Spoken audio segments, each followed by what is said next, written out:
So, hello everyone.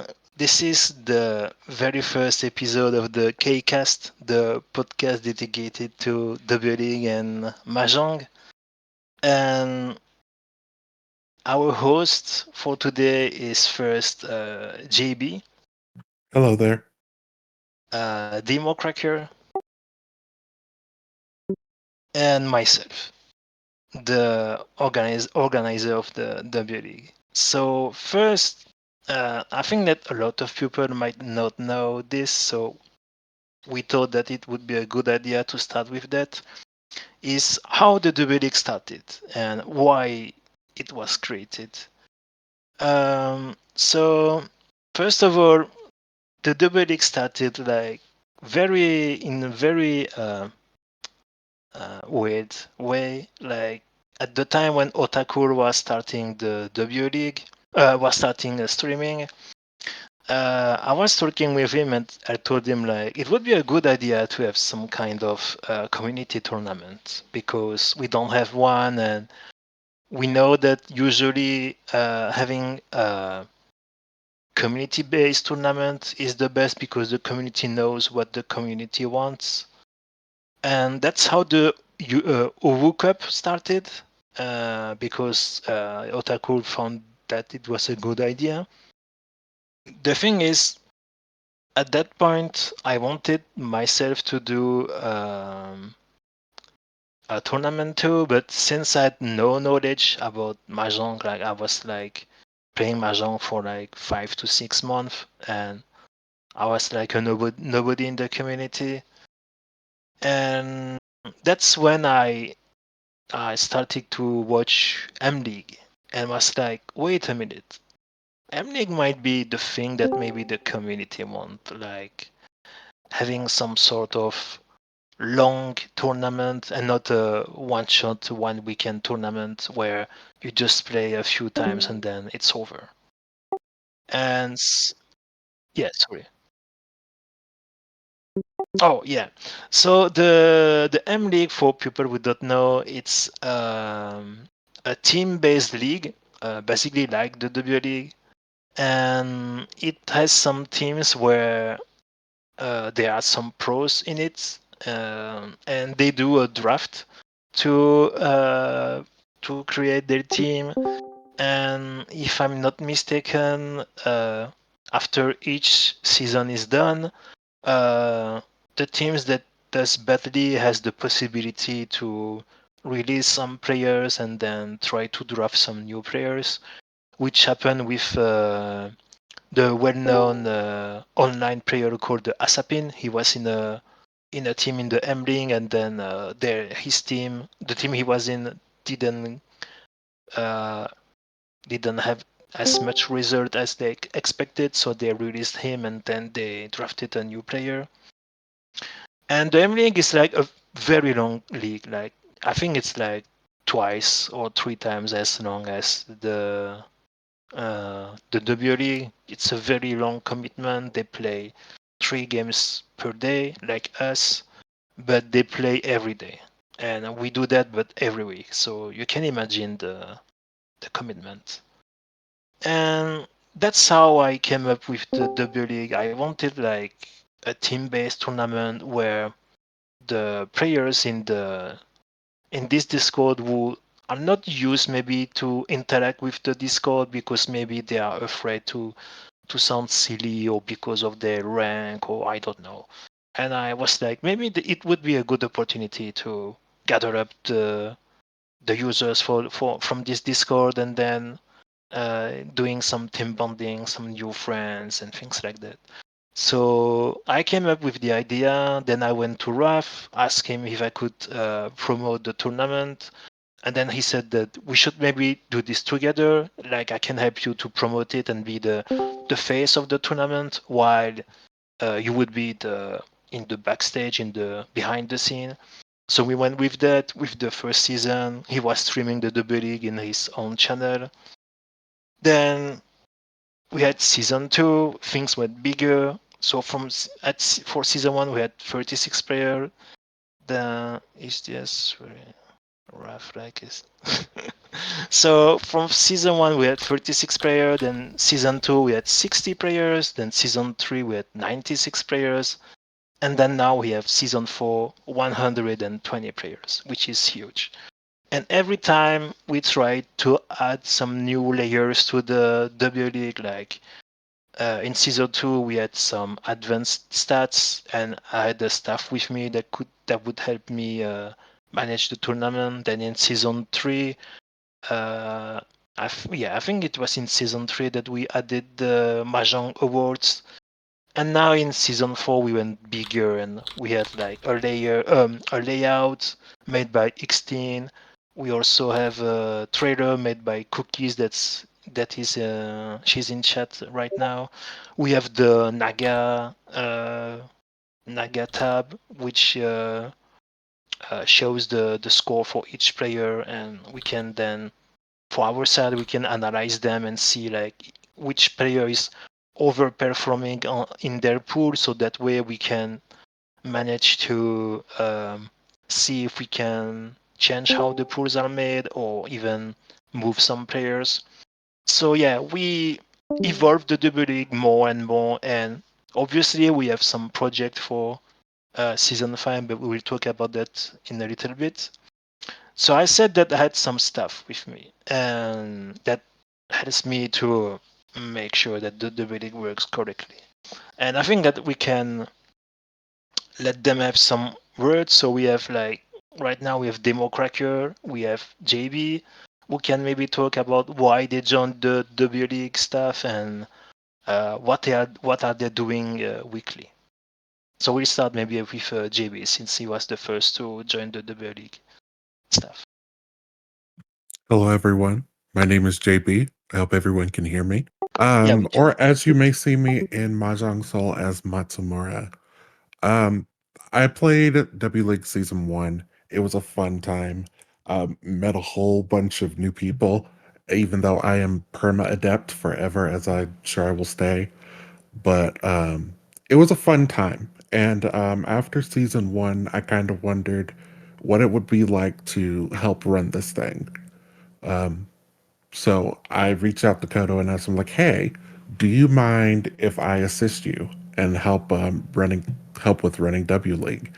And it was really great to see how everything gets put together and how we run things now from season 1 up until now the fourth iteration of W League. Excuse me. Um, so we as staff, what we do is mostly assist Kodo and make sure he doesn't go insane in interacting with all of the Mahjong players, which is a fun experience in itself. All the feedback that you guys leave, we do look at that and take that into consideration as we move forward with the new season, or we try to put it all together and make sure that we can make W League a more enjoyable experience for everyone, so that we can have as few complaints and as few problems as possible. Make sure everyone has fun. All right, back to staff roles.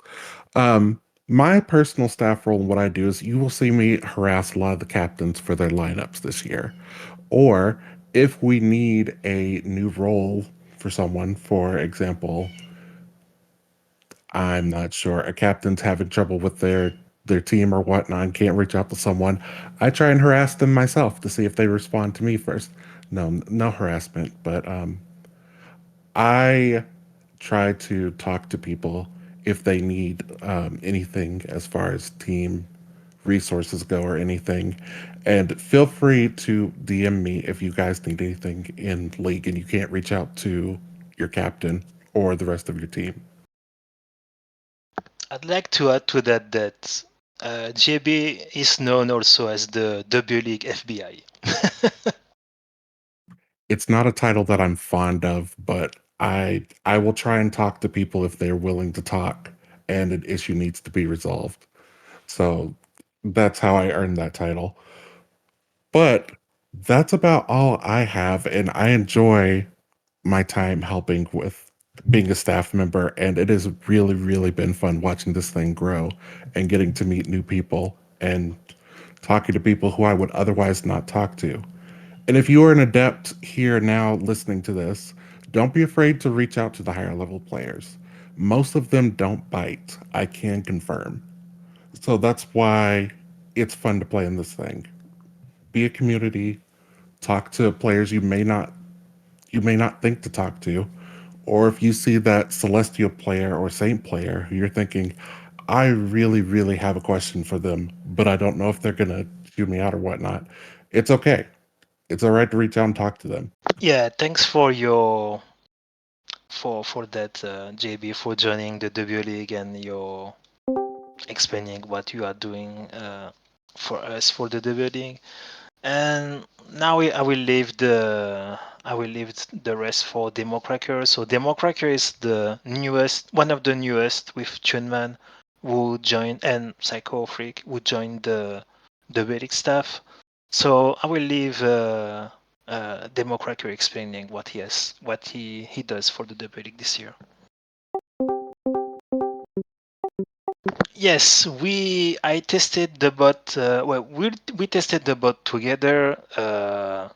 I've, like yesterday and no 2 days 2 days ago, and yesterday I've also made some tests with 2 players from the W League, and it works correctly. So starting this weekend we will be able to use a bot to make the check-ins and uh, pinging the players who hasn't checked in yet. That way we can have some like more time to do other stuff. Like we can like for the first 2 weeks we did the check-ins manually. Now it would be done automatically. So that would be again enough time for us to do something else at that moment. Yes, we have a few projects for the W League. There are a few that we are not sure yet if we will make it, but at least I will talk about maybe two or three projects. The first one is like you've seen that this year we've asked someone to make a layout, and we also have a trailer for the W League. And so I had the idea to create a design section for the W League. That way we could like have the person who made the layout and the trailer with us so that we can directly communicate with them, which would be easier for everyone. We can give them any kind of resources that they need, and they would also have access to that resources directly. And we are also thinking maybe for next year, like trying to do a promotional poster. That way it would be more appealing than just having a blank announcement in Discord. And the biggest quote unquote project would be to uh, make the W League into its own Discord. We are still discussing about that because we know that the W League is part of this Discord, but now that it's getting bigger and bigger, we are thinking that maybe it should be better that the W League has its own Discord. That way, we can differentiate RAV Discord and the W League, and making sure that everything is organized correctly and not having some player lost because there is so many channels to go through and things like that. That's something that we are thinking about. And obviously trying to expand the bot, but we are like that's something that you guys need to tell us, like what kind, like DemoKracker said, what kind of suggestion do you have, what kind of things that are easy or not too complicated to put into practice, and then DemoKracker and I will be able to try to make that work for next year. Do we have other project than that? Well, technically there is the podcast. Like if this podcast is successful this year, then we will try to make something bigger. Like for now, this is just we are just doing that in the VC. It works, but it's a bit, it can be a bit clunky. So we will try to make this work for and diffuse it in on Twitch and maybe and then publish it on RAF YouTube channel or things like that. I don't know. Maybe even on Spotify if we are crazy enough. I don't know. But yeah, we have many other secret projects that we have in mind, but it's all about like, is it possible to do so? And for now, since we don't have the answer, we don't want to talk. Do you guys have to add something, DemoKracker or JB, before we go to the next segment? A raise would be great. I mean, uh, I mean, I would like to ask that first, right? But to whom should I ask that?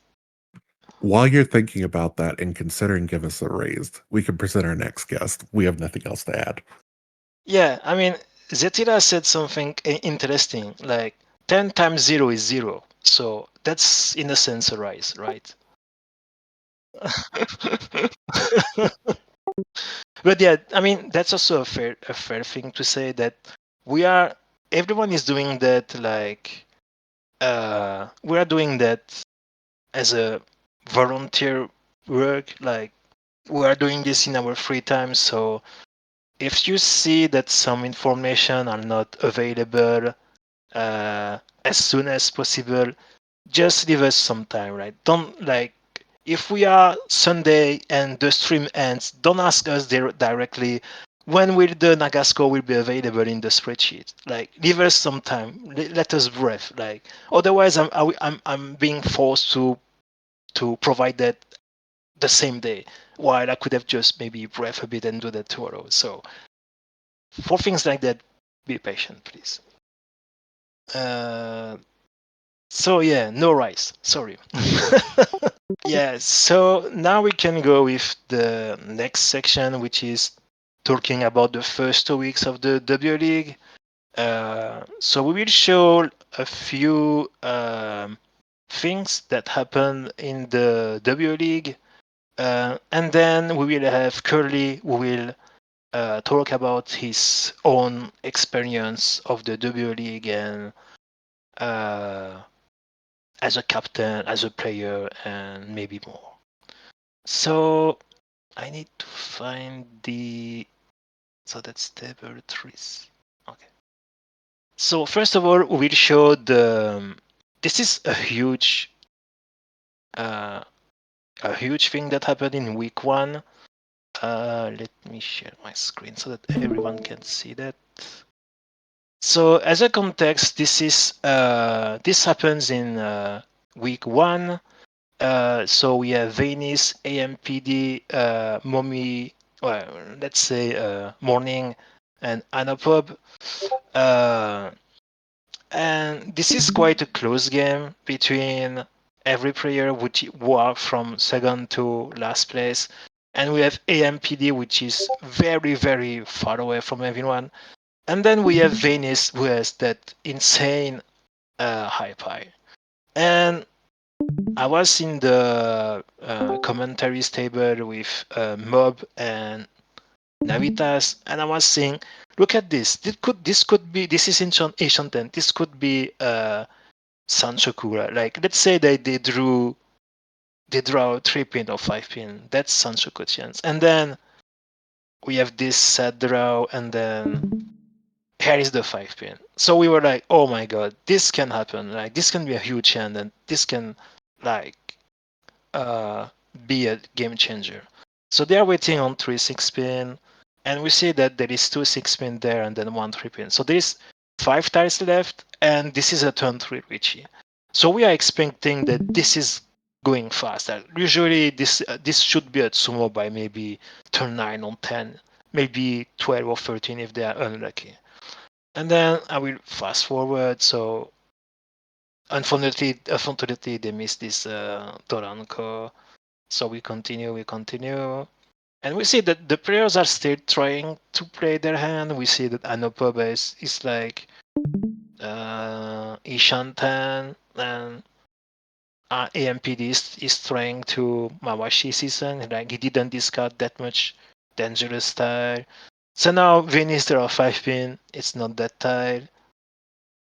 And then we continue. So I know pop open, he's standby.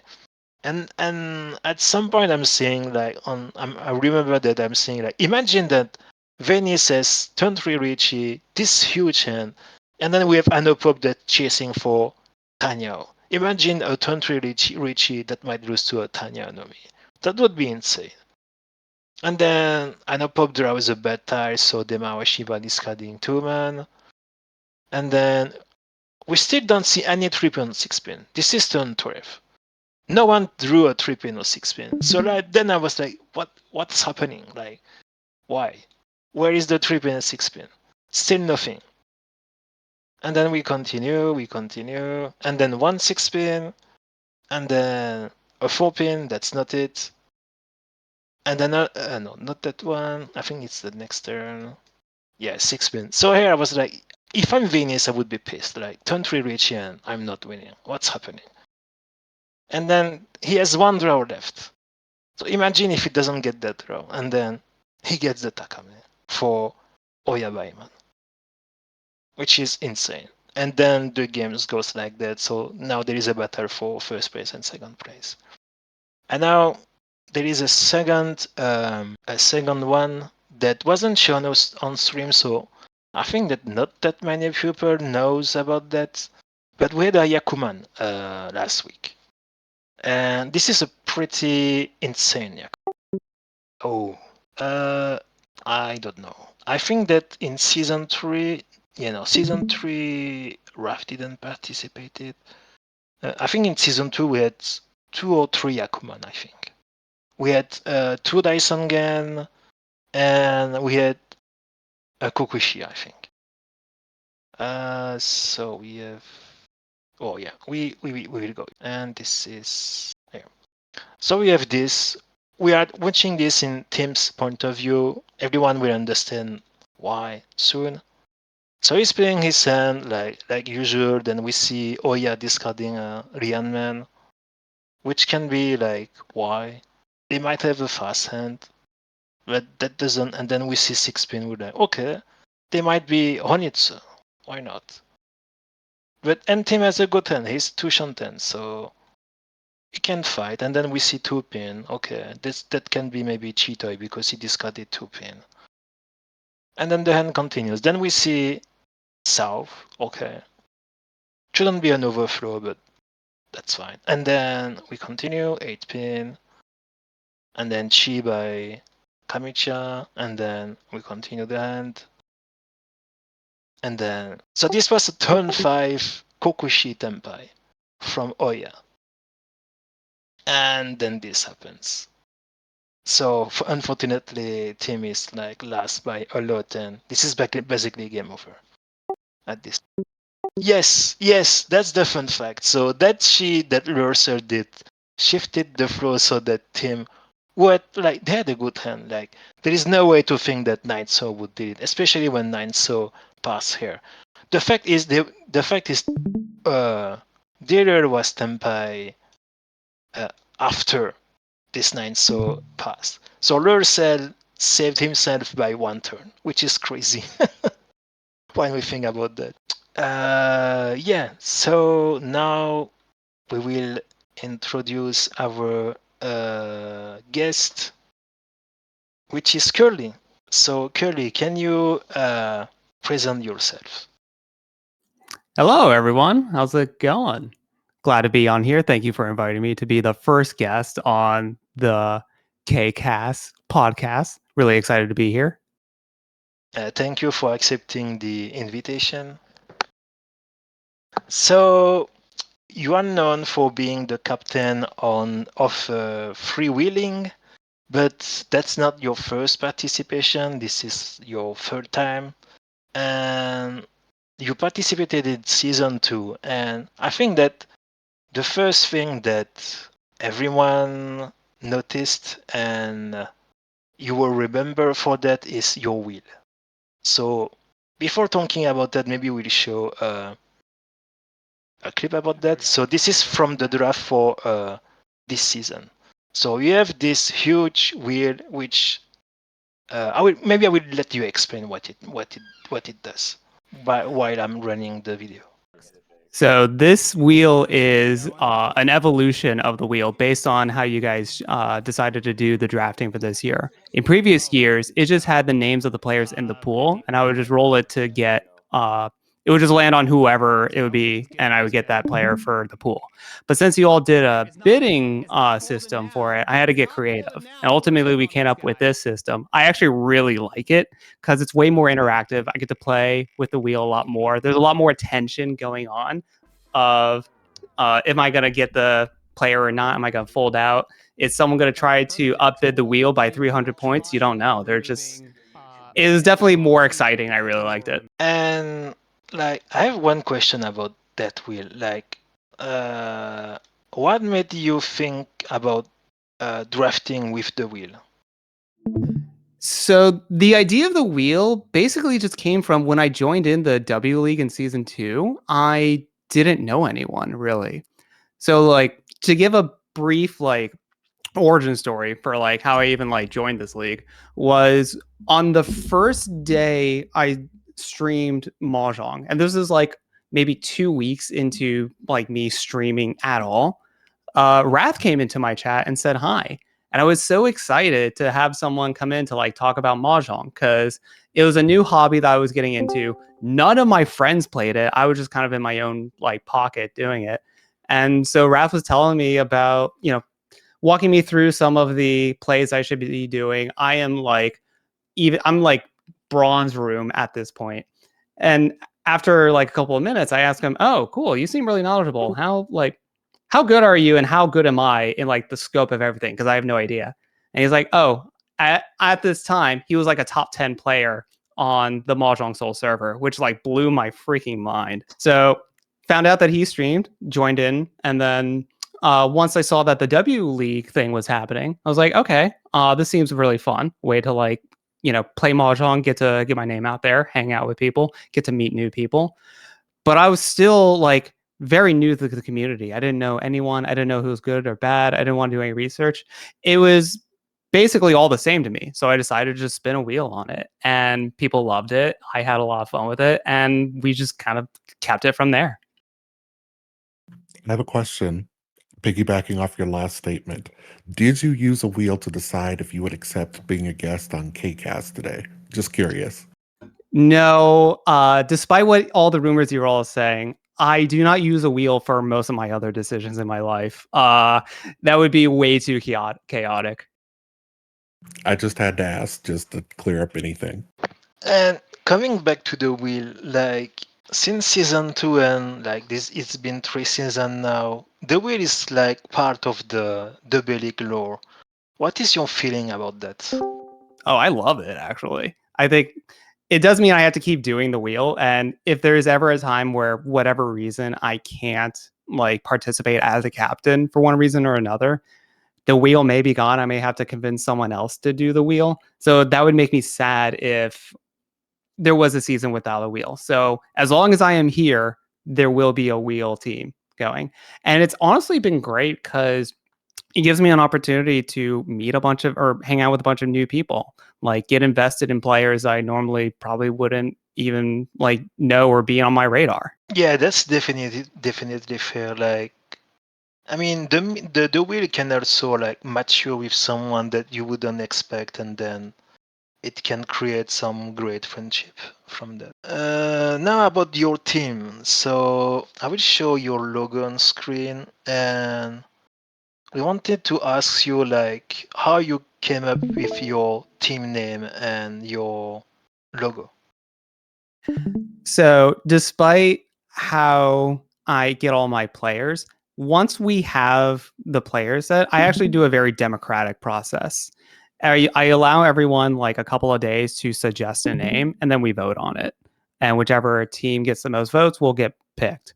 This time around, though, um, two of the team names were tied. So on stream, I did spin a wheel for it as requested.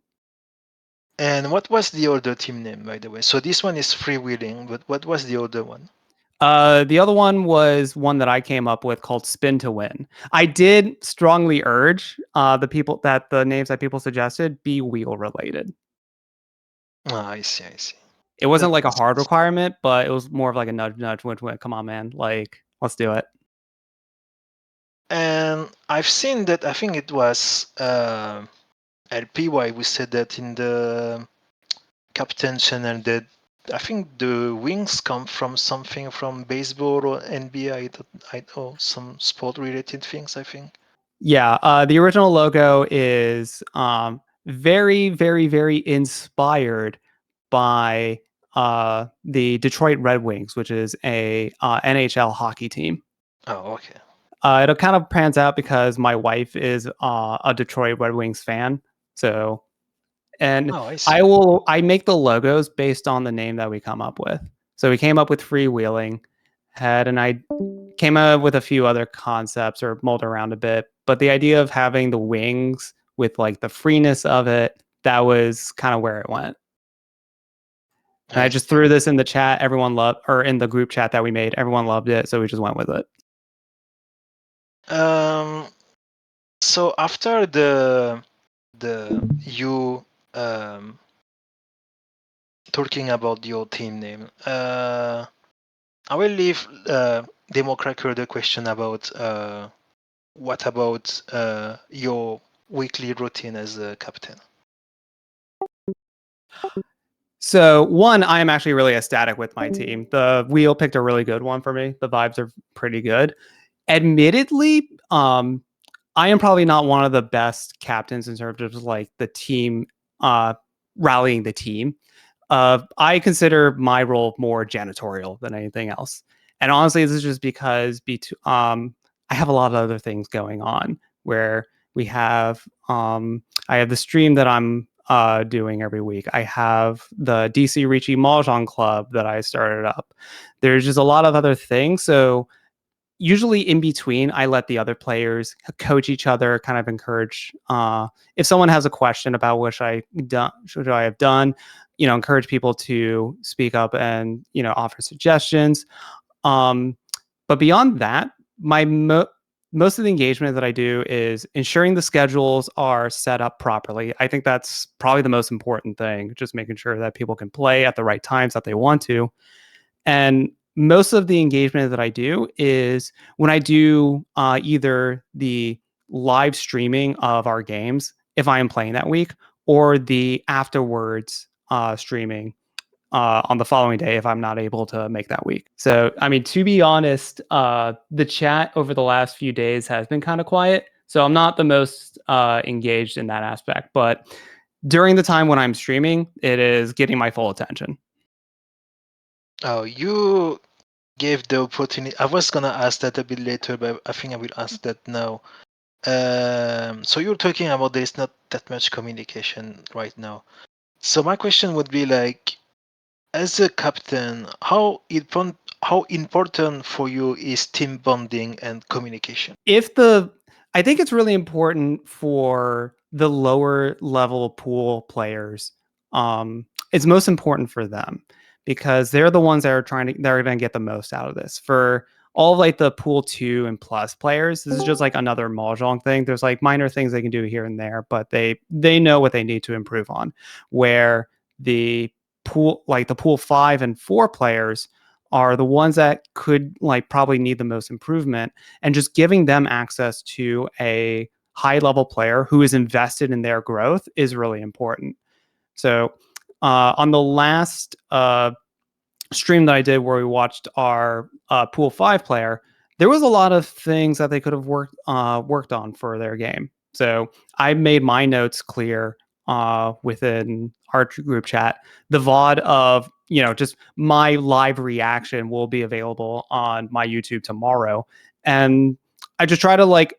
I'm not trying to shove it down their throats about like, hey, you need to work on this, work on this, work on this, work on this, because this is supposed to be a for fun league, but it's mostly just being a door for the people in pool 5 and like who want to get better, giving them resources if they want them. Yeah, definitely. I think that the W League shouldn't become a duty for the player where they have to learn a bunch of things when maybe they didn't ask for that, they just join for the fun part. Yeah, or you and that don't was focus that actually much? like something that we were trying to figure out as a team before the league started. We were kind of like some of the higher level players were kind of vibe checking on, all right, how for serious are we trying to go for this? Are we trying to like sweat it out, or is this a more for fun? And my stance was, ultimately it's for fun, but just try your best. Just try your best. Uh, if it doesn't work out, it doesn't work out. But if you can end each game feeling like you tried your best, I'm totally cool with it. And if you don't think you tried, you at least tried. Whether that like resulted in a win or not, who cares? Okay. So you also talk about rallying the players, and how do you do that? For example, in week one, you had a huge start with plus 78, and then in week two, you get plus 5. So how do you explain your players that, like in season one, you have a high roll situation, and now it's more in the middle? How do you tell them like it's okay, we can go high and then low, and then just don't stress about that? Yeah, I mean, it it's gonna be weird to see throughout because technically all the games are played within their own pocket, but when you look at the scores, it feels like, oh, we have more points, we should be playing to like keep them. Whereas here, if in like last place, you're like, okay, we need to play more aggressive to try to get the points back. It's a very interesting give and take. Um Honestly, I just tell each player to play. Um I think our strategy for this round, or at least at this point, is avoid fourth place at all costs. But with how the UMA is set for this season, um, going for second place is more valuable than like chilling with a third. So try to, if you can try to go for the bigger play, go for, and get the points, go for it. That is very like my mindset of, if you're gonna, I'm not gonna be upset with you for going for the big if it doesn't work out for the big play, because if it does work out, it's gonna be awesome. That reminds me my game with your player Tamas last week. The game was streamed on Twitch, and it was a very close game. So in this kind of situation, how what is I don't know if you don't want to answer that, that's fine, because it may reveal some strategy. But when one of your player is like in a close game like that, where everyone is like 2,000 behind each other, what is your direction for, or your advice for your teammates? Like, do they have to fight, or be more balanced, or be more cautious? So specifically for Tomas, the advice that I gave them was they were mawashing too much. Mawashing meaning like you were trying to progress your hand but try to do it safely. And they were kind of being indecisive on whether they wanted to push a hand or fold a hand. So, at least in that particular, they had a really nice early lead, but because they were playing in a way that was like not quite safe, um, with the idea of like, oh, I'm still like, I still want to push this hand a little bit, but I'm going to try to do it safely. But it didn't end up working out that way. They lost a lot of points on that and was put in that spot. So that's what's the point that I was identifying. Um, I have to go back case by case, but usually when I'm doing my VOD reviews, I just look at like the hand, um, one hand at a time.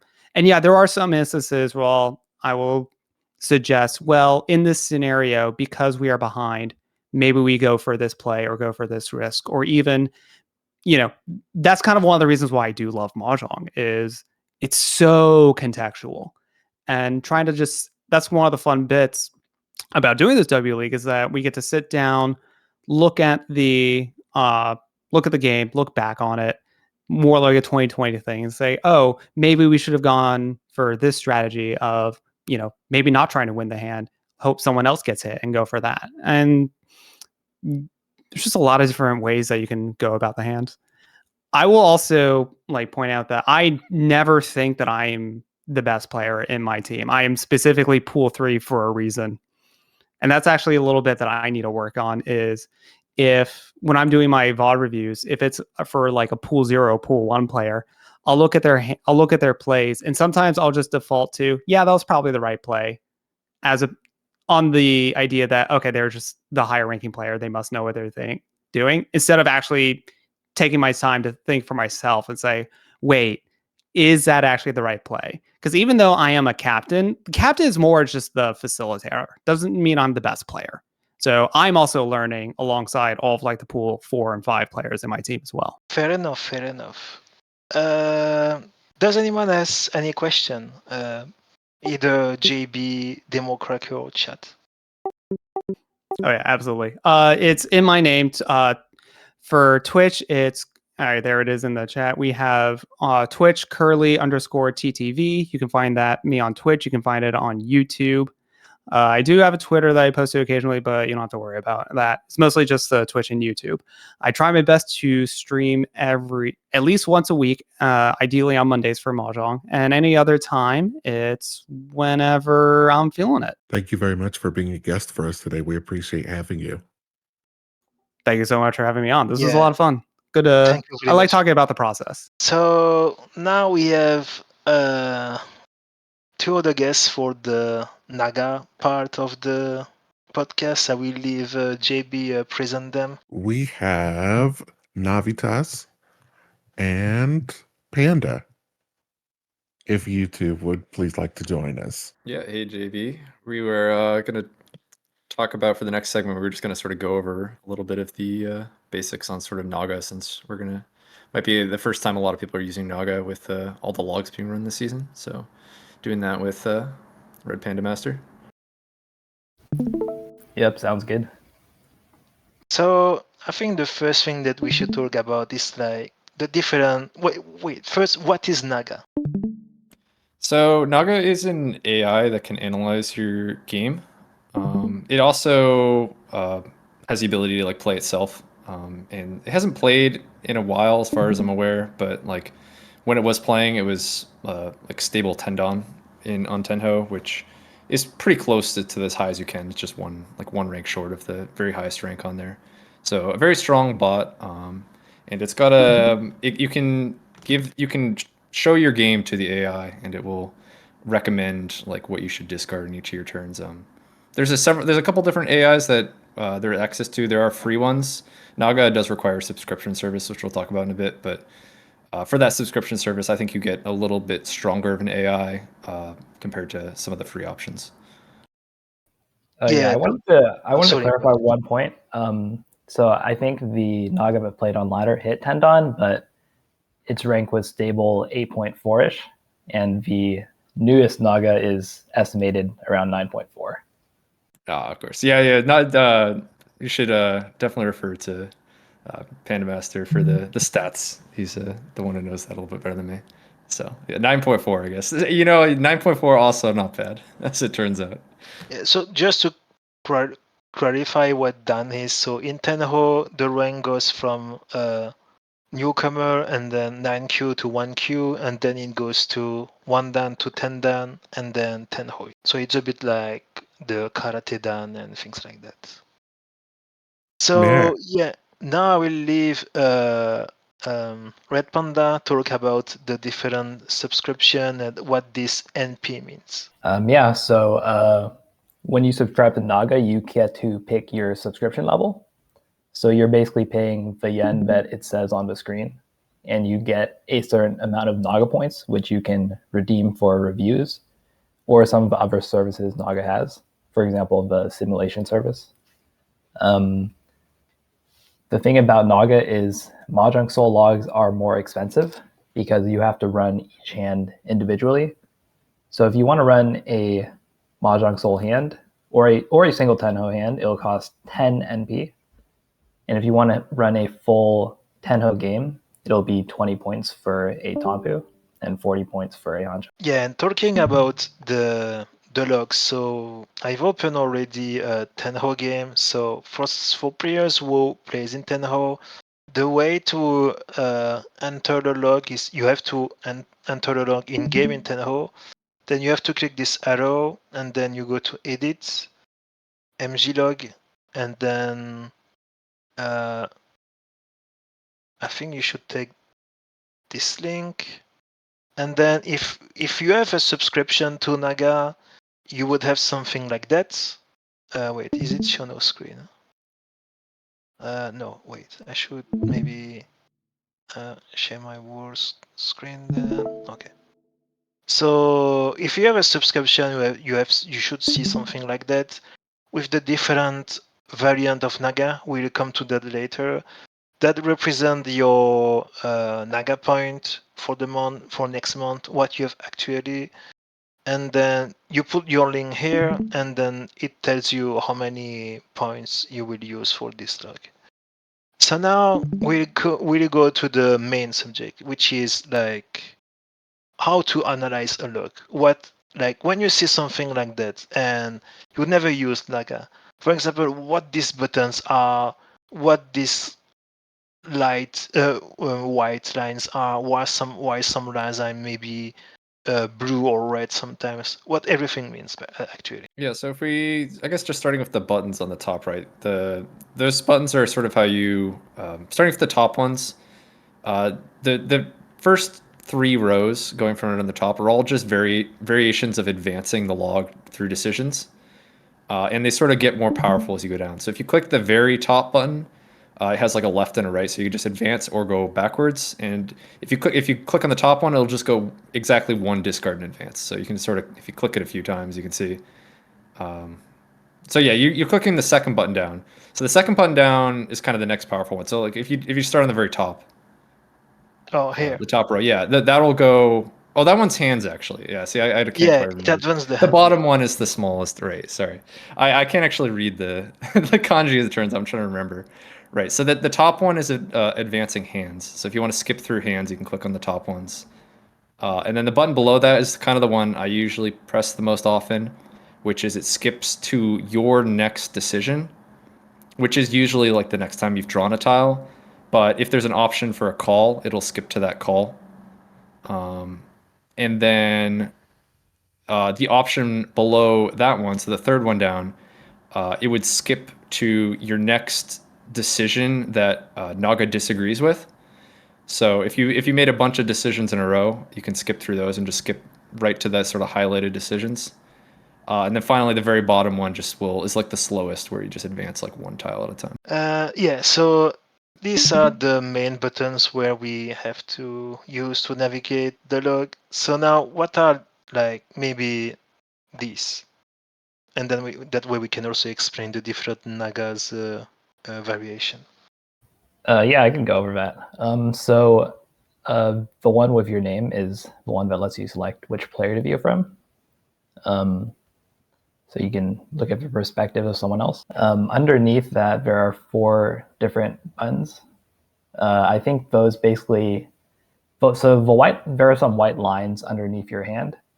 Those basically mark whenever Naga disagrees with you, and those 4 buttons let you filter out by, oh, Naga really doesn't like that move, or you could look through all the disagreements. So that's what those are for. And then the one next to the moon is one that I use a lot, or actually, I'm not sure what that button is. The one to the right. Oh, the right. Sorry. Yeah. So if you click the bottom one, that will give you a link to a log that you can edit. So if you want to run your hand but change a few variables, you can edit the log in this viewer and then run it in Naga again. So for example, we can change what our starting hand looks like. For example, we can change this Hatsu with another tile. Wait, am I muted? No, I'm not muted. Okay, yeah, so basically, yeah, so it's like being able to change, like, for example, we want to change this 9 so with another tile, then we can do it. But then it would say that something is wrong, and then we have to figure out what is wrong and things like that. So yeah, this is the main thing that you are using. Yeah, I'm a big fan of this feature, but I guess we can talk about that later. Yeah. And then And then the bottom rightmost box lets you choose which Naga model you want to look at from the main perspective. So if you look above the tiles, there's a purple and a gray bar. The purple bar is the Naga model that you're currently on, and the gray bar will be some alternate model that you also ran the log on. So automatically, if you run a log, a Hanchan log, it will give you the two strongest Nagas and their evaluations. The purple one here is the standard Naga, and the gray one is another version of Naga called Kagashi. And they're about the same strength, but they might make different decisions sometimes. So now let's go to, for example, let's see. Yeah, so this is like Naga saying that there is a core decision, and then there is this and this is empty. What does that? Yeah. Okay, or go ahead.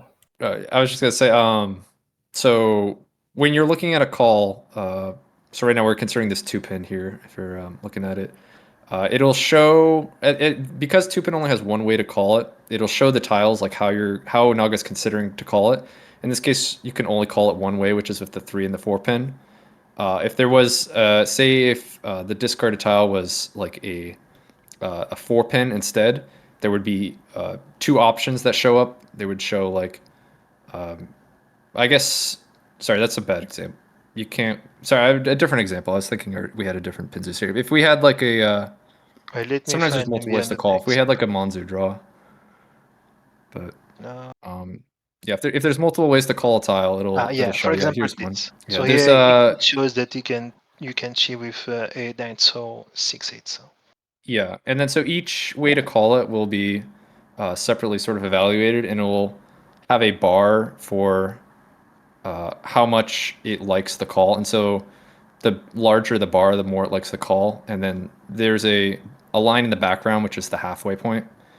And so usually, basically, if the call's above the halfway mark, it'll make the call.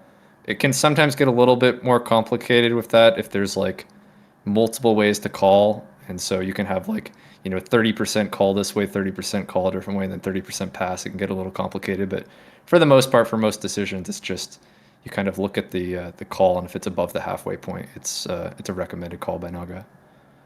And so the blue line represented a code that we didn't make, but Naga recommends, right? It can go either way. So if it's a decision, it's a call decision that Naga disagreed with, and so it'll show a blue line whether that's we made a call and Naga either wanted to call it a different way or wanted to pass, or it, like in this case, I think we didn't call, but Naga wanted to call. So it's any call decision that Naga disagreed with. So now let me find an example with Richie. Oh yeah, here. And then we have this for Richie. So it's basically the same. So but the bar is red, and the higher it is, the more it wants to call Richie. Yeah, that's pretty much exactly it. And then we have I've seen many questions about that. So this is related about the end screen. So what are these metrics that we see? The 67%, 48.5, and 7.7%. So going from left to right, the first number there you're going to see is going to be the match rate, and that is for every discard. It's just which percentage of the discards you made, how many of them matched the choice that Naga made. And notably, it doesn't consider call decisions or Ricci decisions for either any of these stats we're going to talk about. They're the calls are just sort of exempt from the stats on the end page. So the left one's the match rate. The middle one is the sort of just general Naga score, which is kind of Naga's evaluation of how well they think you played that game. And so it sort of it gives like weighting to how strongly Naga felt about the decision. So for example, if there was like a really close decision between 2 different tiles, maybe like one of them was like a 55% and the other one was like a 45%. If you picked the one that was like 45%, it still is a disagreement. So you would, your match rate would go down, but because it's such a close decision, the Naga score wouldn't be affected too much. And the opposite is also true, where if it was like there was a clear best choice and you chose something else, then that'll heavily like affect your Naga score. And then finally, the last number on the right is the bad move rate, and that is which percentage of the decisions were basically, in Naga's opinion, like a mistake, like it was like a clear decision that you got wrong, basically. So, yeah, I actually, do you know what the threshold is, Panda? Okay, he said it was 5 in the chat. I guess 5%. Is it about 5% or 0.5%? I'm not completely sure. I guess I want to make a comment about the scores actually. So there's another strong AI called Lucky J, and it's arguably stronger than Naga, and it gets like 85 Naga score and like 7% bad move rate. So I don't think the stats are that valuable in and of itself. So I do like to do some filtering of my own about. So like I'll like come up with my own internal idea of which decisions are important instead of using like Naga's bad move rate, for example. Oh, that reminds me that DemoKracker has a question for the score. Yeah, sorry. Yeah, so I guess there are two answers to this. The first answer is that there's a lot of randomness in Mahjong, so you can play well and get fourth. The second answer is that the Naga score is not actually that reliable in terms of how well you played necessarily. You could lose a lot of score making unimportant decisions like honor order or choosing between floating tiles where it doesn't really matter.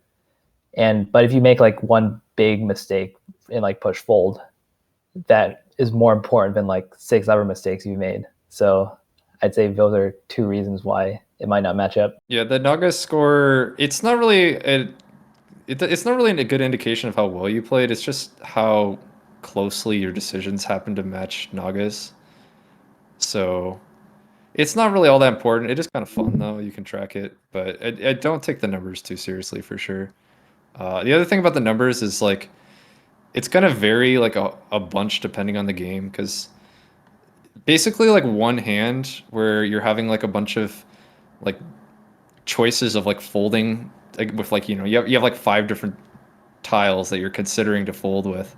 Like that hand's gonna have a lot more like decisions you disagree with Naga than like a straightforward Ricci hand. So the scores are gonna vary wildly. Like my scores tend to range by about like, I don't know, up to like 10 points up or down, just depending on what game you happen to play. So the numbers kind of vary a lot, and they're not something you should pay too much attention to, but they are kind of fun to look at. I have a question for both of you, if you don't mind.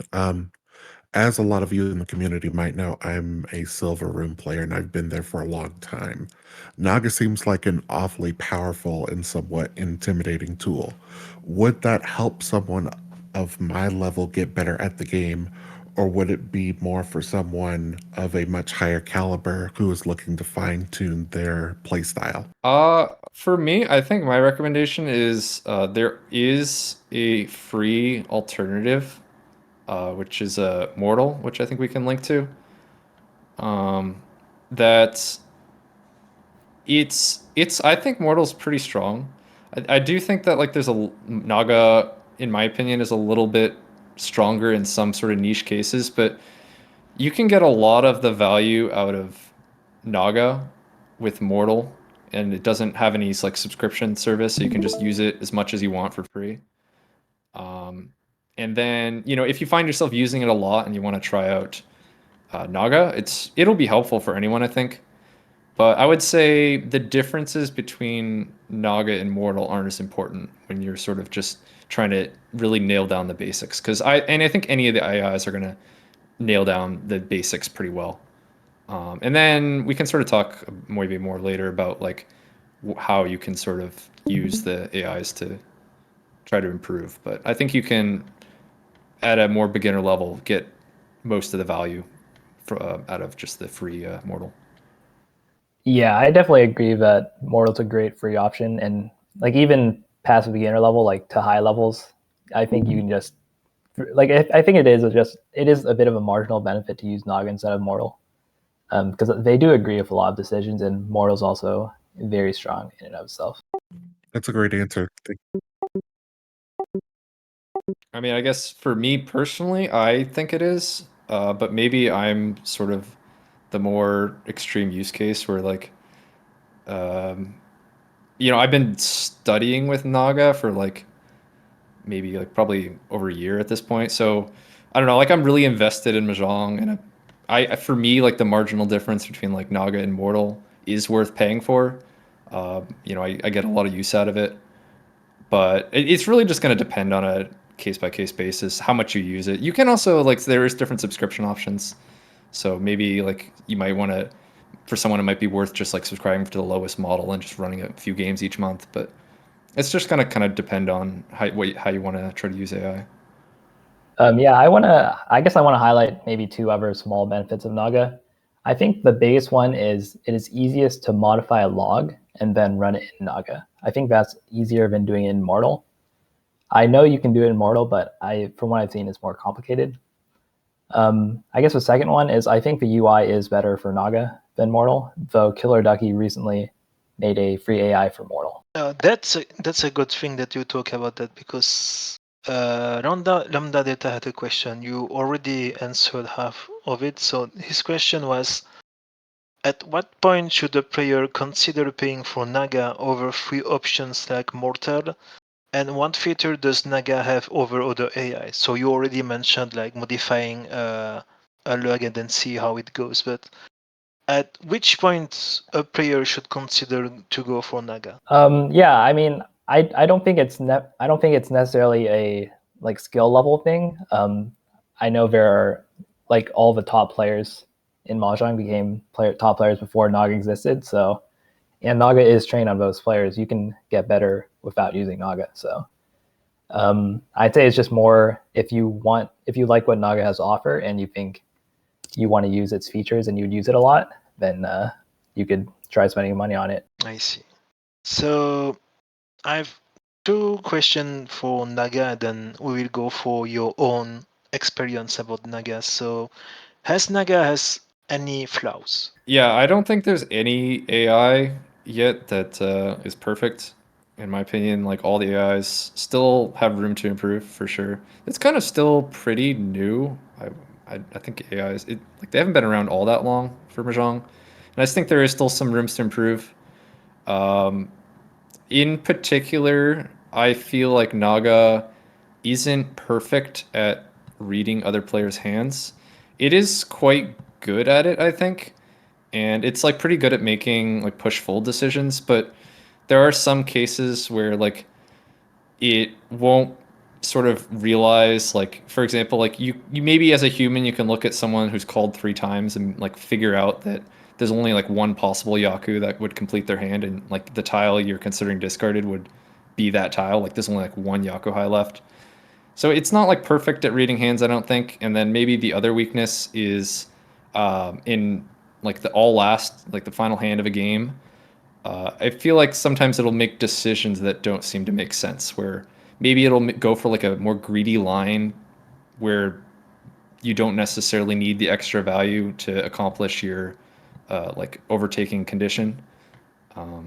But it's pretty solid in most decisions, I would say. Yeah, I want to add one more thing that I think is a bit debatable. I think Naga is not optimal at making Sakigiri decisions at higher Shanten. And one example of an AI that I think is good at it, but maybe leans defensive is Lucky J. And related to Sakigiri, I think that Sakigiri becomes better if there are players who have made 1 or 2 calls on the board. And I think Naga is not great at slightly changing its decisions versus 1 or 2 call players. I see. Yeah, and I also seen like there is that kind of issue when there is a obvious two Koronitsu and Naga still want to push, especially the Nishiki version. still want to push, while the Kagashi version is more like wait and see approach. I guess we should maybe talk briefly about the different variants on Naga. Yeah, I was gonna ask that question just next, so you can go ahead. What are the different versions? So my question was, what are the different versions, and do we know from what or from who they are based off? So there's 5 different versions of Naga.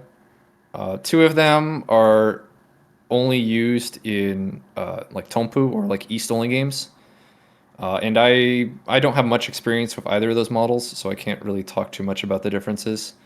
But the other 3 models are for running Hanshan games. And the 2 of them are kind of like, one of them is a more defensive model that will prioritize safety and will sort of call a bit less. And that model is statistically tends to perform weaker than the other 2.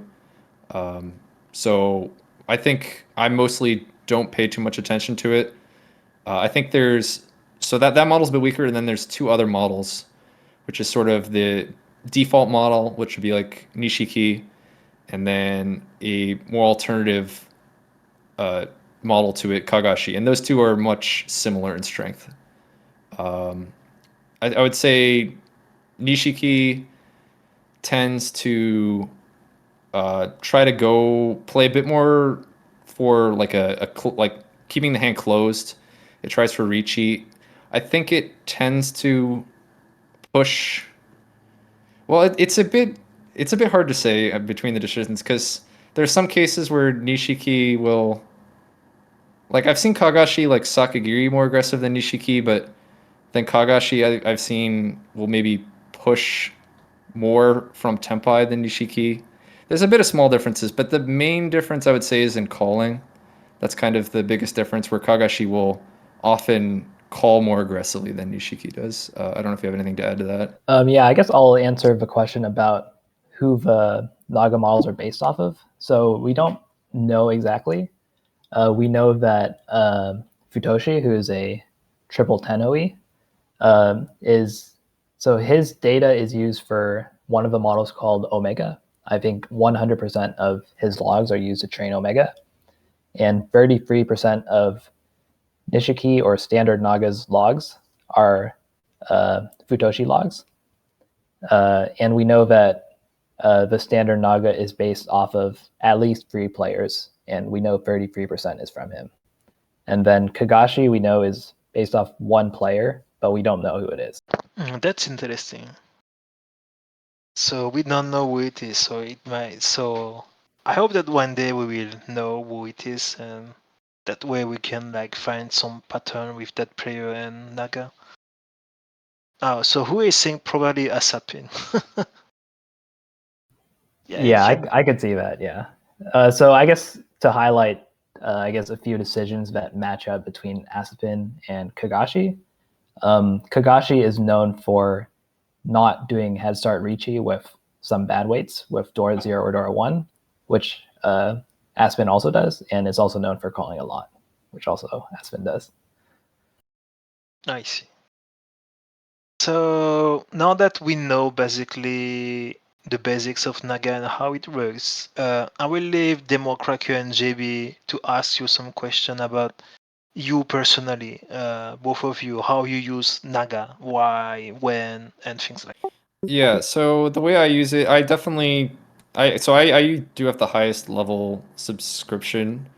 I would probably, if there was a model if there was an option to have basically like 2,500 points each month, I would probably choose that one. But I'm sort of in the middle where like 1,500 isn't enough, so I just subscribe for the like the highest diamond for 5,000, which essentially gives me as much, I can run as many games as I want. I haven't really had an issue where I run out, because 5,000 points is like 100 logs on Tenho, so you can run quite a few games. And then I've kind of changed how I used it over time. I used to run like every game I played on Tenho and like track all the stats. Lately, I've been less diligent about that and just kind of, run a game basically when I feel like studying how I played, and I haven't been like tracking the results as much as I used to. But yeah, I kind of just decide whether or not to run a game depending on how I'm feeling after the game, basically. Yeah, that's kind of how I use Naga. For the new Naga user, would you suggest that you try and go through your games and learn how to review them on your own first, and then slowly work into Naga? Or would you suggest go ahead and learning how to use Naga first? How exactly do you incorporate this into your playstyle study?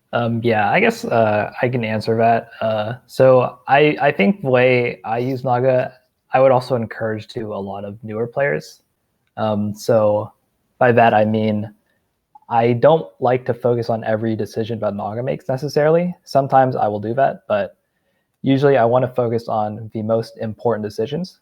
And in my opinion, the most important decisions in a Mahjong game are when you have Dora 2 or more in your hand, when you're playing against 2+ calls or against a Ricci, when you're 1 Shanten or Tenpai, and like maybe a little bit lower priority when you're 2 Shanten. So I think looking at all those decisions when they come up and reviewing what you do with what Naga does would be a great start for any player. So in your... Yeah.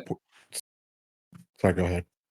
I was just gonna sort of add on to the answer that, like, if you're brand new to Mahjong, probably like the first thing you don't want to do is like I think it helps to have some idea of like some basic Mahjong theory. If you kind of like there are a bunch of different like resources out there. I like there's like an efficiency book that was written, which I think is pretty good. But it helps to have sort of a basic idea of like defensive and like efficiency theory to go off. You could try to learn the theory through using an AI, but a lot of the AI decisions is going to just be like making the most efficient discard, and you can maybe try to figure that out on your own just by looking at the decisions it makes. But I think it probably helps to have some idea of the basic theory. Yeah, I guess. Yeah. So would it help in the beginning to use Naga per se for, would you say, like a burning question type of, I have solid fundamentals, I know I'd played most of the game right, but I have a burning question about what I should have discarded or what I should have done in this situation, and that's where I should incorporate Naga first and then branch out? Yeah, I think that makes sense. And if you're just running one round in Naga, it'll be pretty cheap too. Yeah, so I think that Naga is trained on rank data, so it assumes that you're going to be fourth avoidant. But I think in East 1 of a ranked game, it'll be around the same as East 1 in any other format because you're just playing for EV.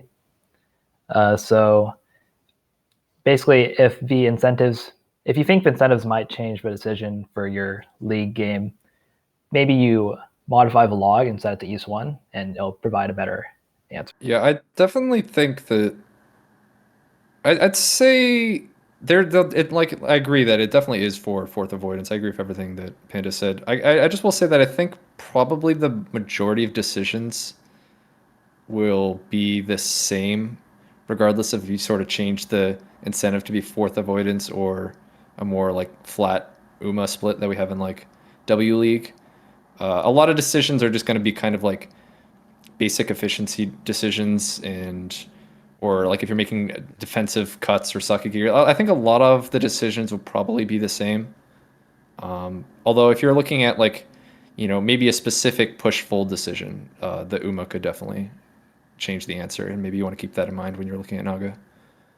And then I guess all last is probably quite a bit different because the incentives there are going to be basically the longer into the game you are, it could sort of break down, especially in like all last, where maybe you're just trying to win a Mongon to like minimize a fourth, but Naga doesn't really understand why that would do anything or something like that. I have one question for both of you since you use Naga quite a lot right now. From the start to now, did you see an improvement in your playstyle or in your skill reading or your perception of danger or things like that? Or thanks to Naga, you incorporated some new concepts? Yeah, I mean, for me, Naga is basically how I've learned how to play. So it's hard to say, like, it's definitely like influenced a lot. Like, basically, the fact that I've used Naga to learn how to play also makes me a lot. It's hard not to just be biased towards Naga because, like, I look at the decisions it makes and I tend to agree with them because that's how I've learned how to play. And it's like hard to say where, like, if I would have improved. I don't think, I definitely think it's sped up how fast I improved. But basically, it's like a combination of using Naga and then also the like experience of playing games that basically, yeah, it's hard for me to answer how much of it's because of Naga and how much of it is just experience from playing since I've been using Naga for pretty early on from when I was learning Mahjong. Yeah, so for me, I started Mahjong and I only used Akko-chan for like 1.5 years or something. And then I swapped to Naga and I think it was really helpful for me. I think it improved my efficiency a lot of my call pass decisions, and a lot of my push pull decisions. So I think those are things that Naga is good at. And if you practice with it and take notes, I think it could be really helpful. I see. So Naga makes a lot of influence about your gameplay then. Does anyone in chat or between you, JB, and DemoKracker, do you have any question for our guest? Oh yeah, true. We can show that. Wait, first I will share the link. So yeah, what? Oh no, wait, wrong link. Yeah, what can we see in your blog, Panda? Yeah, so I think Kodo linked my blog in the chat for the VC. So I basically just go over a variety of different sources of I would consider them like evidence for what the best discard is in a certain position. So I use like Naga. Sometimes I look at like Suffix or Lucky J, or I'll look at some stats from maybe a simulator. For example, the Nissi simulator is a popular one that people use. So yeah, I basically just collect a bunch of pieces of evidence and I provide my opinion on what discards are good in what positions. Wait, maybe we can do that with chat. So wait, I will. So chat. So you have this. This is from Panda blog. So the question is, what suffix will discard and what Naga will discard? What are your opinion in chat? I will leave. So JB or DemoKracker, when you see that there is a bunch of answer, I will then scroll down to show the answer. Well, let's see what's the answer. So yeah, both suffix and Naga wants 5 so. And then there is the explanation, or at least the interpretation of Panda on why 5 so is interesting. So we will do one more just for fun. So what about this one? Oops, wait, I'm too low. Yeah, like that.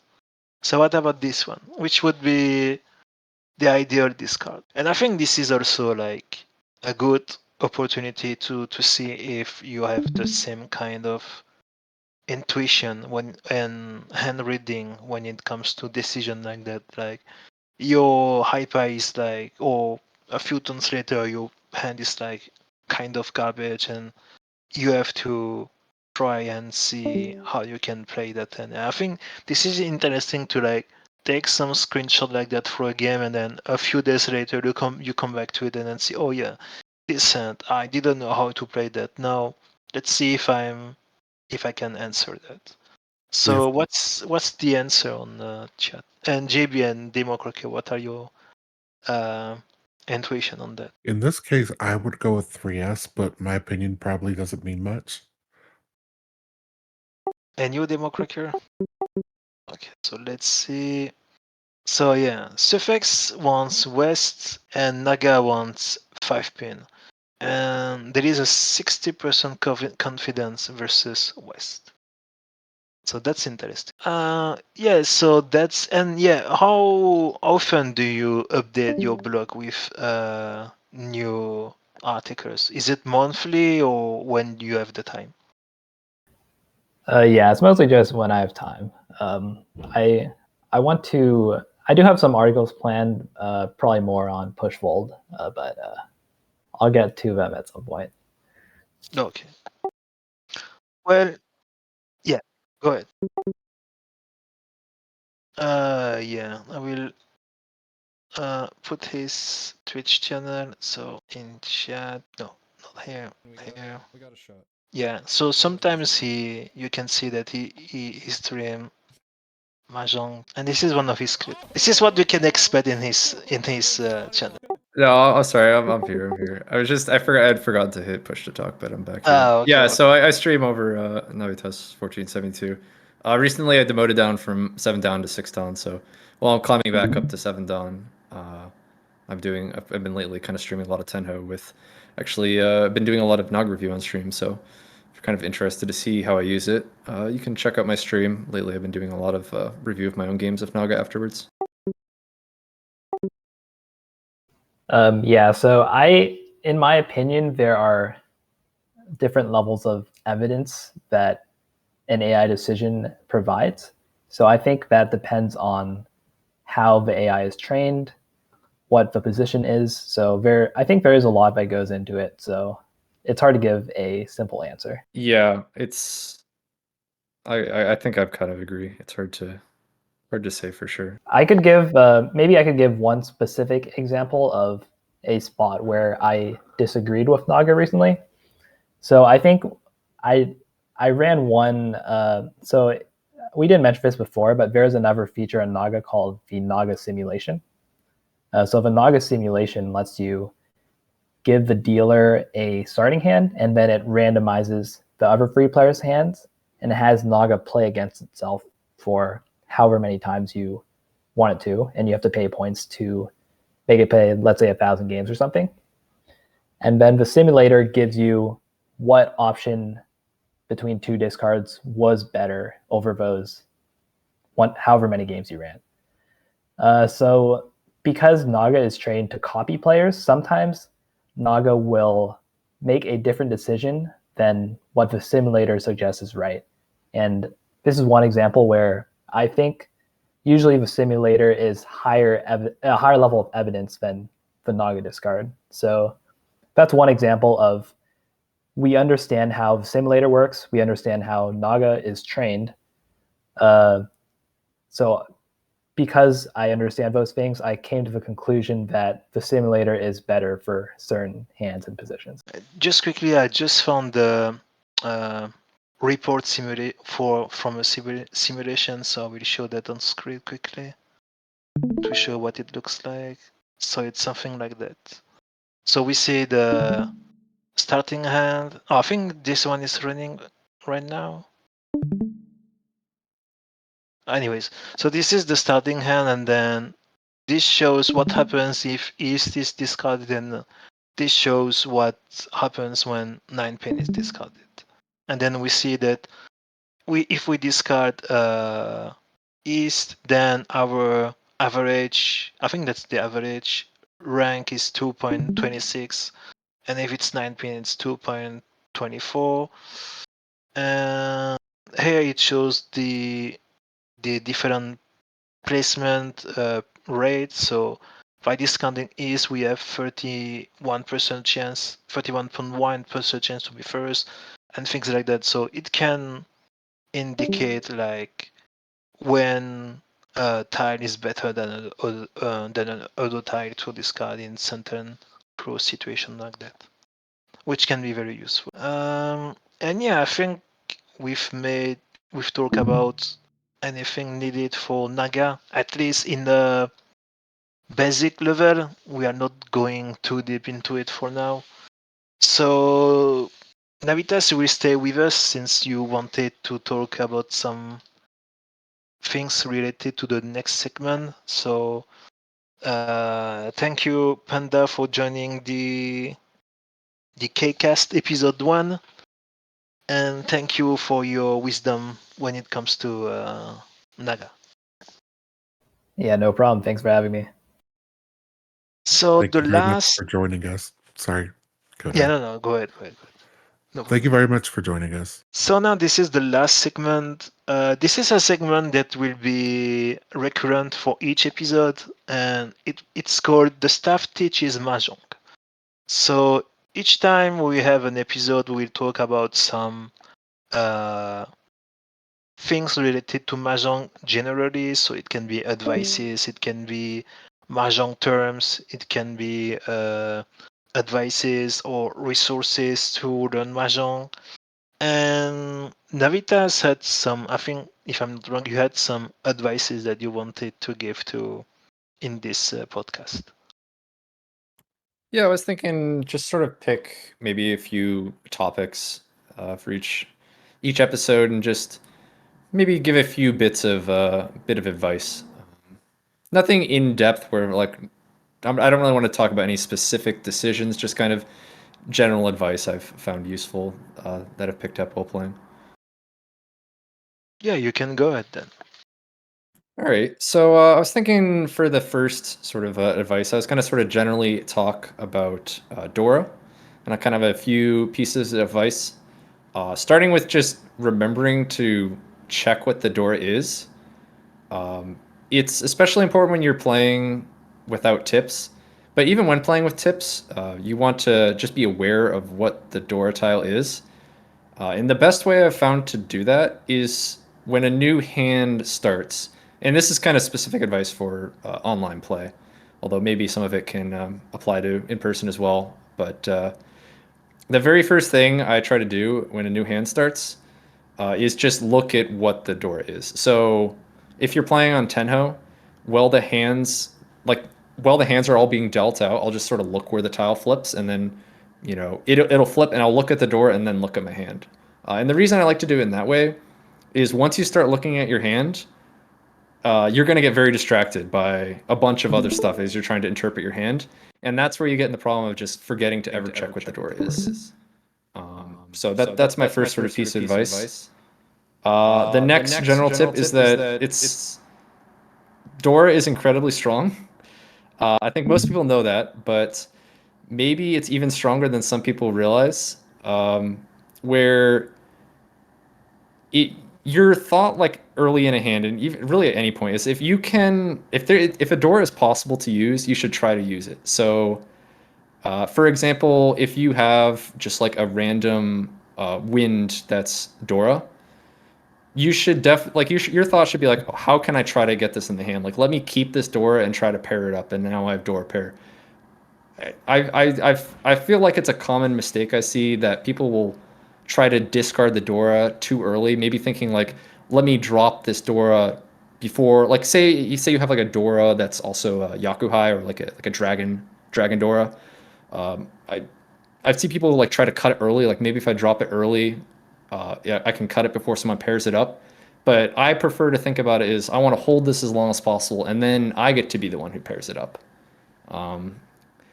Let's see. I guess in addition to the door tile itself, the tiles, if the Dora is like sort of like a number tile, like if it's like like say the Dora is like a 6-0 or something. In addition to the 6-0 itself being valuable, the tiles that are next to the Dora and would let you use the Dora, like if you were to draw the Dora, it would fit into the hand. So for example, like the tiles next to the Dora, like the 5-0 and if the 6-0 is Dora, the 5-0 and the 7-0 would be more valuable than other floating tiles in your hand because it lets you incorporate the Dora easier. And then kind of the final piece of advice, which is in the other direction. This is kind of just a little thing that annoys me, where I think specifically with the Honitsu hand or like a half flush, this is a case where I think it is not worth trying to hold Dora. So once you get to the point where you're committed to like trying for a half flush. So your hand is like, say you're going for like a half flush in Manzu, and your hand is all Manzu, and then you have a couple random honor tiles. but you're committed to Honitsu, and so maybe you've even made some calls, and then you draw like a 6-pin Dora, and you're going for Manzu Honitsu, and then you're looking at 6-pin Dora versus like a twice cut West. I think more often than not, it's correct just to discard that 6-pin right back, even if the West only has like one left. I think it's better. I don't think it's worth holding like a dangerous door tile when you've already sort of committed to going for a half flush. So in that case, I prefer just discarding the door, because if you end up holding door can be dangerous. It's usually worth it if it can fit into your hand. But if you think like if you're going for a Yaku that's incompatible with the Dora, then you should discard it earlier. Yeah, that was kind of all the stuff I had about Dora. Did you have any questions? Yeah, I mean, related to what you said, yeah. So sometimes, like, also Red Panda mentioned one of the term, like, we know that we know the thing about Dora as like sometimes we want to Sakigiri it and sometimes we want to Shibori it. So what's the difference between the two? Yeah, so just explaining the two terms. Sakigiri would be to discard a tile that might become dangerous earlier to sort of get it out of your hand. And then Shibori is kind of the opposite, where you're specifically not discarding a tile because you don't want someone to call it. And so typically that's like if, say, your the player on your right is going for like a half flush or something, and then maybe you don't want to discard a tile that they could call to advance their hand. I generally am not a huge fan of shiboriing. There are specific situations where it's okay. I generally don't worry about it. I think Sakigiri definitely can be effective. Specifically when it comes to Dora, I guess I kind of answered it a little bit already, where if my hand is already, it's tough, because like it's just sort of general advice.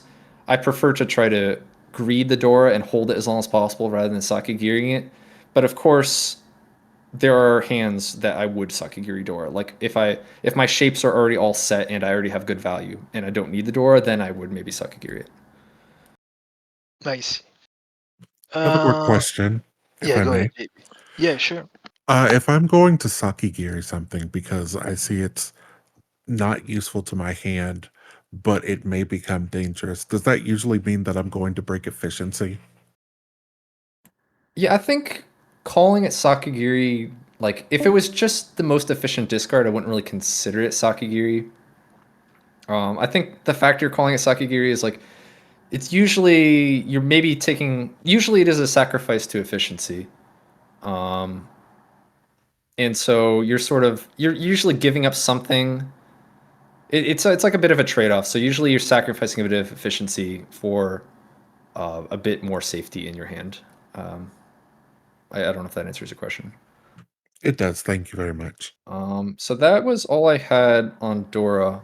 I guess the sort of final thing I think I'll go over real quick is just the very basics of what Suji count is, and sort of how you can use it, how you can sort of use it to influence like whether or not you decide to push into like a, say, like a Ricci. Wait, let me try to launch a game so that we have an example on stream. Wait. Uh, Give me 1 second. That way it would be easier to explain how to count and Yeah, I'll just sort of explain the basics of yeah, what yeah. it is first. Yeah, So, sure.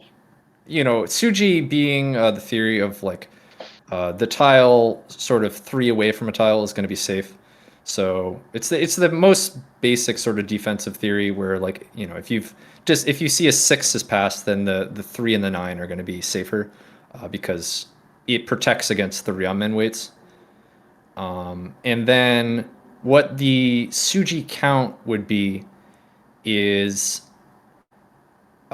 basically you count up every possible like Ryamen pair, where that would be like 2, 3, like in each suit. So it'd be like 2 3 so, 3 4 so, 4 5 so, 5 6 so, and like all the way up through 7 8 so. And so there is 6 of those sort of Suji pairs in each suit for a total of 18 Suji. And you can, I mostly just use it against a Riichi. You can sort of count how many of those Suji pairs have been cleared, and basically you've eliminated them as your weight. So the sort of idea is, if you make the assumption that their weight is a Ryomen, which, you know, of course their weight could be a different shape, but let's just say for this example, if they're weighting on a Ryomen, it has to be one of those Suji. So right off the bat, if there's like no information, it could be any one of those 18 different possible Ryamens or like a Suji. So like 2 tiles they could weight on. And then as players try to defend against the Riichi and the Riichi player makes more discards, some of those are going to become impossible. So, you know, if they've discarded a 4-mon, well, now the 1/4 Suji and the 4/7 Suji aren't, those Suji couldn't be their weight anymore. So you've eliminated those 2 possibilities, and now there's only 14 possibilities left. Let's see. It looks like Kodo's opened up a game here. Yeah. So we have this, for example. So I'm Tenpai, and we have Shimochabu called Riichi. So I can show an example of how you would count the Suji. So I like to count up, and as I just count the number of different Suji we see. So if we're looking at Shimocha here, they've discarded 9 so that gets rid of 9 6 so that'd be 1, and then 2 pin, that gets rid of 2 5 pin, so 2. 2 so, that gets rid of 2 5 so that's 3. 7 pin gets rid of 4 7 pin, so that's 4. 7 so gets rid of 4 7 so, that's 5. 6 pin gets rid of both 3 6 pin and 6 9 pin, so that is 7. And then an honor would not affect Suji, so you don't count that. So I would say the Suji count is 7, and then if we go, there's 18 possibilities, so then we subtract 7. So you could say that there is basically 11 different Suji left. And so if we assume they're on a Ryomen and we're considering pushing a tile, like if we were going to push the 1 pin, for example, we would be like we would be testing like if their weight is a 1/4 Ryomen. And so if their hand has any random Ryomen left, it'd be like a 1 in 11 chance that the 1 pin deals in. And that's kind of the idea behind counting Suji at the basics there. I have one question about the Suji count. Does it prevent things like Kanchan weight or Shanpon weight? How do we does it prevent to dealing into that sort of weight, or is it just for Yanmen? So it does. So I can talk about in a second here how I specifically use Suji, but you're kind of counting how many. If the Suji count gets high, meaning you can see a lot of different Ryomen that the weight isn't, as that count gets higher, it becomes more likely their weight could be a bad weight. And like you said, like, you know, for specifically like a Shampoo on a 1 pin, you know, even if the 4 pin is cleared, and you could still end up dealing into like a Suji trap or something like that. So, you know, it's definitely not. You're kind of just getting a sense of how dangerous a tile is. But I can talk about that in a second when I talk about how I use it. I don't know if that answers your question though. Yeah, it does. So just basically, how I try to count it quickly is the idea is for every, you can ignore honors in this case. So honors don't add to the Suji count at all. And then for any tile 1, 2, or 3, or like a 7, 8, 9, those all add 1. So you can just really quickly go along, just go like 1, 2, 3, 4, 5 for like all the first 5 discards. Because those are all those all add 1. And then for the middle tiles, like the 4 through 6, those all add 2. And it is so. And this is where it gets a bit tricky because you have to try to remember which Suji you've already counted. So in this case, they were all different. But if you, for example, if like if the first discard was a 9 pin instead of a 9 so, we would still count up to 5 as normal. But then once we got to 6 pin, we have to remember that we already counted the 9 pin, and then we would only add 1 more to it. And it takes a bit of practice. The other thing I guess I would note is that you also want to count from the other players if they're pushing into the Riichi. So like we didn't count Toyman. Looks like the player across discarded a 1 mon into the Riichi. So we could also count the 1 mon. So we would go like 9 so 1, 2 pin 2, 2 so 3, 7 pin 4, 7 so 5, 6 pin 7, and then 1 mon 8, and we'd have a Suji count of 8. And it takes a bit of practice, but with some practice, you can count it up pretty quick within a couple seconds. And so my question would be like, I've chose this situation for a reason. So now I'm Tenpai. So I know that the Suji count is 8, so there is 10 Suji left. So the question is, how do I go with this? Should I discard Dora and go with the Lianman Riichi, or should I be afraid and say, oh no, I don't want to discard Dora, even if 2 so clear the 2-5 so Suji, and I should maybe go with 7 pin? How would you play this out after you've counted the Suji? Yeah, so I don't really have any hard rules for like a Suji count. Like I don't have specific numbers where like if it's higher than this, I fold. If it's lower than this, I always push. It's kind of just one more piece of information that you can use when deciding how aggressively you want to push. And sort of, I sort of would break it up to where like anything like 6 or lower is all kind of like a low Suji count, I would say. And so you can usually get away with maybe, pushing from Ishan 10, like, oh, I'll just test this one Suji if their Suji count's kind of low. And then conversely, I would say anything kind of like 12 or higher is a pretty high Suji count. And so you have to have a pretty good hand if you're going to push something that is not Suji. Basically, every tile gets a little more dangerous and is more likely to deal in the higher the count is. If we want to talk about this specific hand, yeah, so in this case, the Suji count, I think we counted it up to be 8. So yes, our hand is quite good here. We have Ryamen Wei as dealer. The Suji count's 8. I mean, I would push probably up to like 14 Suji, honestly. Like this hand is so incredibly strong as dealer that it's going to be hard. Like this maybe isn't the perfect example because like I would push almost regardless of the Suji count because our hand is because ridiculously strong here.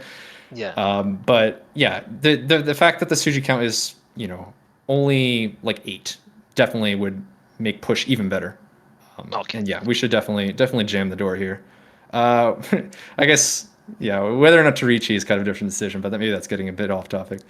Yeah. I think that like maybe in the next episode we can like give some do a follow-up to this subject and then show some example like that and say, oh, so the Sujicon is that, what should we do then with that information? Should we chase? Yes, no, why?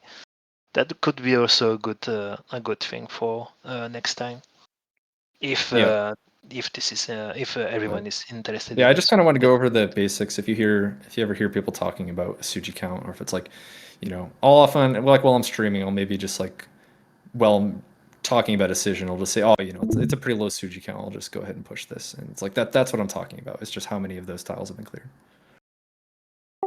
Okay. So I won't show how it ended because it went ugly. Yeah, I think probably just like improving your efficiency, I think is definitely the most impactful thing you can do. It's kind of like just like the basic. I feel like efficiency is where you can get the most quick gain, because like the best way, like your best strategy is just try to win as many hands as possible, and the way to do that is just learn how to efficiently build your hand, and then after that you can sort of learn how to pick up other topics like you know, learning to build for value and learning to play around like a bit more defensive in situations. But yeah, I would say focus on efficiency.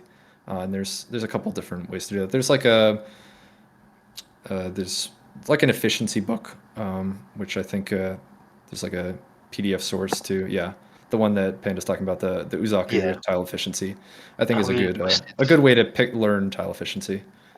And I would say that's definitely the most important thing, the most important skill. If you're looking to get value out of your time, I think it's studying efficiency. So does chat has any question regarding the Suji count? Otherwise, we will call it a day. Oh, so Redpanda says, how do you count Suji versus a Tanya hand?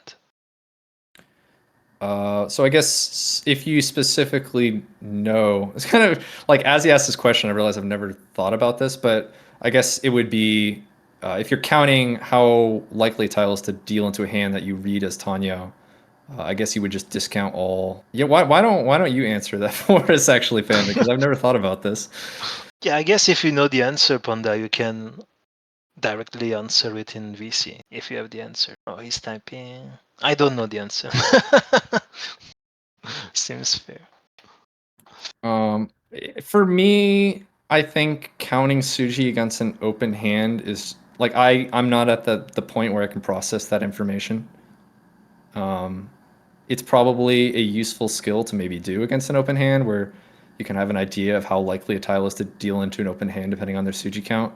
But I personally am not at the point where I can track that much information. So I pretty much only count Suji against a Riichi, just to have an idea of how likely I am to deal into that Riichi. So yeah, I think we've talked about everything we wanted for this episode. So if anyone liked it or didn't like it, please go to the feedback channel for the Double League when you have the time and tell us how you felt about this first episode.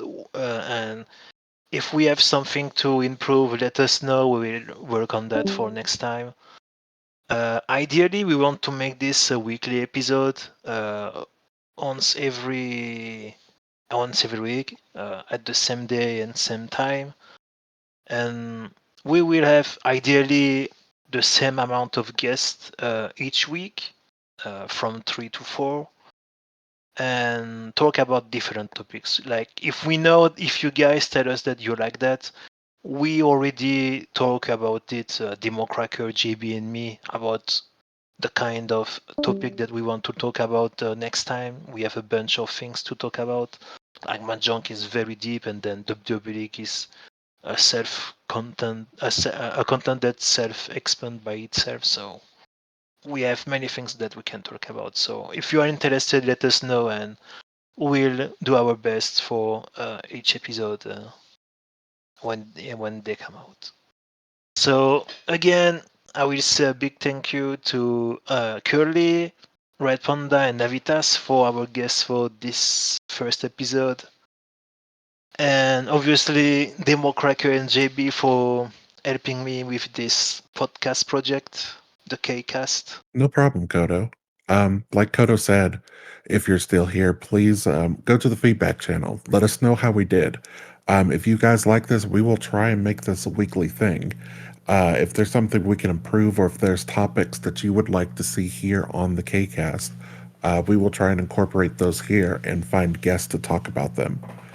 But as Kodo said, thank you everyone for joining us today. Yeah, definitely. Like, thank you everyone who joined us and listened to us for 2 hours. Like, that's the amount of lane that we want to target. Like 2 hours, I think that's more than enough for a podcast. More than that, it's becoming a bit too long. So 2 hours is perfect. So yeah, again, let us know what you thought about this podcast. If you liked it, if you didn't, what did you like, what you didn't like. Like, let us know, and then we will definitely read your feedbacks, and we will improve everything that we can for next time.